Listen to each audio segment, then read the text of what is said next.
Science et religion. Amis potentiels ou ennemis éternels?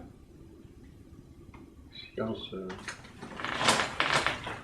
scientologie et religion. Non, pas scientologie. Science. Oui, j'ai bien compris. C'était une boutade. Science et religion peuvent-ils être alliés ou ennemis? En gros, c'est ça. En gros. Amis potentiels ou ennemis éternels? Je ne sais pas s'il y a un concept entre amis et ennemis. L'histoire montre que, dans un premier temps, la religion est plutôt allergique de ce point de vue. Oui, enfin, c'est ce que la Terre est ronde ou pas, est-ce qu'elle tourne autour du Soleil ou non. Toute la polémique sur l'évolutionnisme, Darwin. Ennemi éternel, non, puisque l'histoire montre que, au bout d'un moment, la religion, mais ça dépend quelle religion. Hein. Là, je pense surtout à la religion majoritaire en Occident, qui est la religion catholique, enfin chrétienne, plus exactement. Oui, même surtout catholique. Les protestants sont plus ouverts là-dessus. Non, c'est vrai que la réaction, généralement, des milieux religieux, surtout lorsqu'ils ne sont pas en diversité, c'est-à-dire que le pape, la faillibilité, tout cela, ont toujours une réaction hostile ou allergique ou réservée de ce point de vue. Puis après, il y a le débat, il y a des évidences, on continue à croire au miracle, hein. Pourquoi pas, au niveau de la symbolique, puis si ça donne de l'espoir à des gens. Mais quand même, généralement, l'Église, au bout d'un certain temps, se rallie. Moi, on le vit actuellement.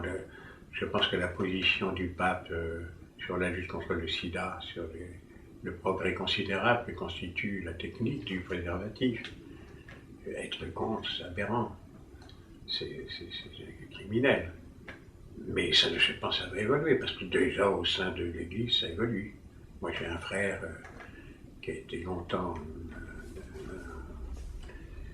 dans l'Afrique australe et qui est un grand spécialiste de la lutte contre le sida. Ça évolue.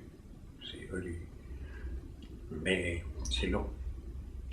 Et puis, tant que le Vatican a cette espèce de pensée unique, c'est terrible parce que ça fait des morts. Et tout bêtement. Et pourtant, beaucoup de fois, les hommes de science étaient aussi des hommes de religion. Ah oui, Teilhard, entre autres. Giordano Bruno. Oui, mais parce que pourquoi c'est pas le même genre de question là. Est-ce que la science et la religion sont incompatibles ou est-ce que quelqu'un peut être à la fois croyant et scientifique et puis d'autres non? Je peux pas répondre. Je constate que dans certaines situations, pour certaines personnes c'est compatible, dans d'autres non. Et quand ça ne l'est pas, ça le devient généralement si on y met beaucoup de temps, si on laisse du temps au temps, comme disait l'autre. Le rapprochement de la science et de la religion, ce ciment-là, c'est le temps. C'est le temps, c'est-à-dire que il faudrait introduire un troisième partenaire qui est la philosophie ou la morale, au sens de on l'étudie en philo, parce que un peu antidote, si je puis dire, sur des excès, sur des déviations, etc. Mais ça, je pense que c'est plutôt le rôle des philosophes que de la religion. Parce que la réflexion philosophique pèse plus quand même le pour, le contre, en débat, que la religion qui a une opposition qui est arrêtée au sommet et circuler, il n'y a rien à voir. Enfin, c'est une infaillibilité en plus. Les philosophes sont tous faillibles. Du moins, ils le pensent, oui. La plupart, pas tous. Mais enfin.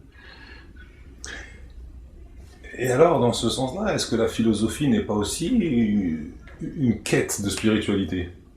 Ah oui. Et donc, S'interroger sur l'être, sur le devenir, sur soi, sur le sens de l'histoire, le sens du révisionnisme dans l'histoire. Oui, dans ce sens-là, c'est oui, la réponse.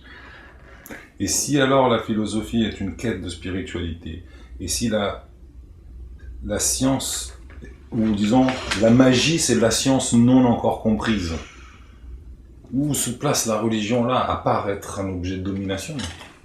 La magie, elle est toujours comprise par le magicien. Enfin, moi, je pense la magie au sens du spectacle.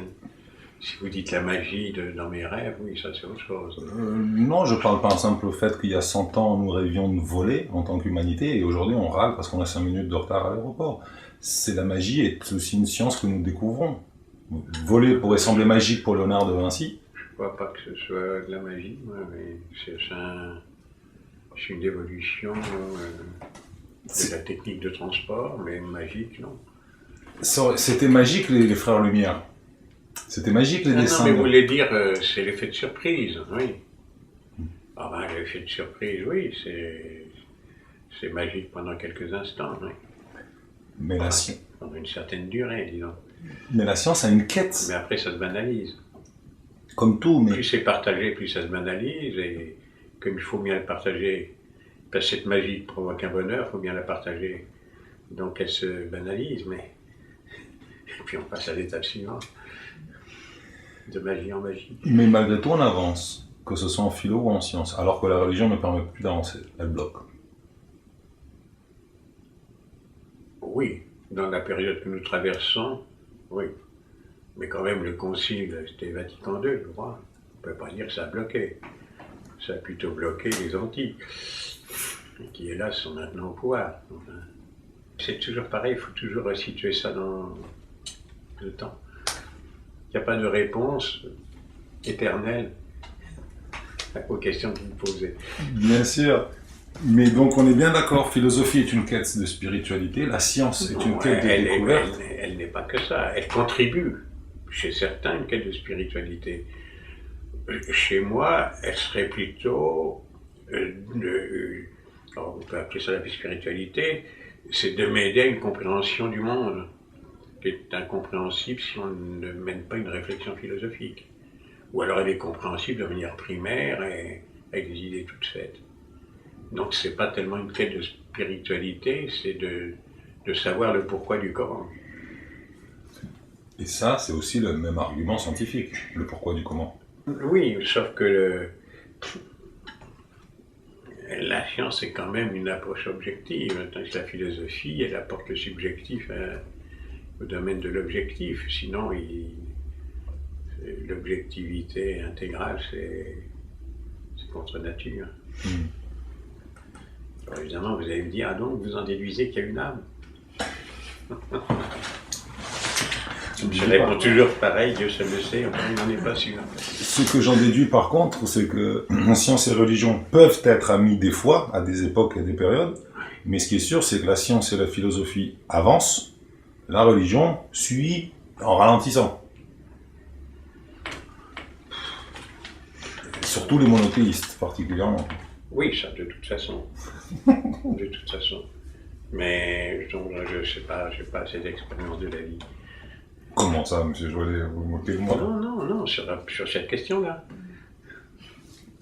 D'accord. Bon, voulez-vous y rajouter quelque chose?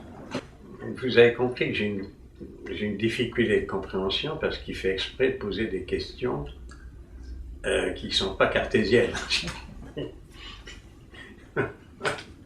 C'est la technique de l'initiative, oui. Allez, suivant. Alors il va dire, Monsieur Joinet.